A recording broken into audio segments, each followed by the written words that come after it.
తిరుపతి నగరపాలక సంస్థ కార్యాలయం రాష్ట్ర ముఖ్యమంత్రి ఫోటోతో పాటు డిప్యూటీ సీఎం ఫోటో పెట్టకపోవడంతో జనసేన నాయకులు మున్సిపల్ అధికారులు నిలదీసిన సంఘటన గురువారం వెలుగులోకి వచ్చింది. తిరుపతి నగరపాలక సంస్థ కార్యాలయంలో గురువారం నగరంలోని మార్కెట్ పార్కింగ్ స్థలాలపై టెండర్లు నిర్వహించారు. ఈ కార్యక్రమంలో నగరపాలక సంస్థ mayor doctor Shirisha, commissioner Aditi సింగ్లు ఉన్నారు. వేలంపాటకు వచ్చిన జనసేన నాయకులు సమావేశ మందిరంలో ముఖ్యమంత్రి ఫోటోతో పాటు deputy CM Pawan Kalyan photo లేకపోవడంతో మేయర్ కమిషనర్లను ప్రశ్నించారు.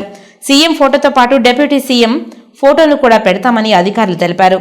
జనసేన తిరుపతి నగర అధ్యక్షుడు రాజారెడ్డి మాట్లాడుతూ నగరపాలక సంస్థ కమిషనర్ సమావేశ మందిరంలో ముఖ్యమంత్రి ఫోటోతో పాటు డిప్యూటీ సీఎం ఫోటోను పెట్టాలని, అలాగే జిల్లా ఎస్పీ కార్యాలయంలోనూ ఎస్పీకి తెలిపామని, ఆయన సానుకూలంగా స్పందించారని మీడియాకు తెలిపారు.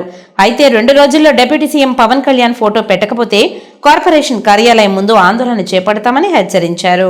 రాష్ట్ర ముఖ్యమంత్రి చంద్రబాబు నాయుడు గారు ఏ రోజు ముఖ్యమంత్రిగా ప్రమాణ స్వీకారం చేశారో ఆ రోజు ప్రతి అధికారికి కూడా ఎక్కడైతే ముఖ్యమంత్రి గారి ఫోటో పెడతారో అక్కడ డిప్యూటీ సీఎం గారి ఫోటో పెట్టాలని చెప్పి కూడా ఆయన ఆర్డర్ వేయడం జరిగింది. తిరుపతిలోని కార్పొరేషన్ కమిషనర్ గారికి ఈరోజు వెళ్తే డిప్యూటీ సీఎం పవన్ కళ్యాణ్ గారి ఫోటో అక్కడ లేదు.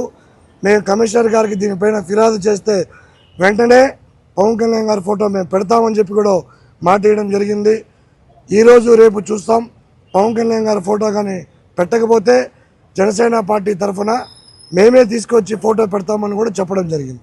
గారు నిన్నే వచ్చారు, ఎస్పీ గారిని కూడా కలిసాము. ఎస్పీ గారు కూడా ఈ యొక్క దీనిపైన స్పందించారు. ఖచ్చితంగా వెంటనే నేను ఫోటో పెడతానని చెప్పి కూడా ఆయన మాట వేయడం జరిగింది.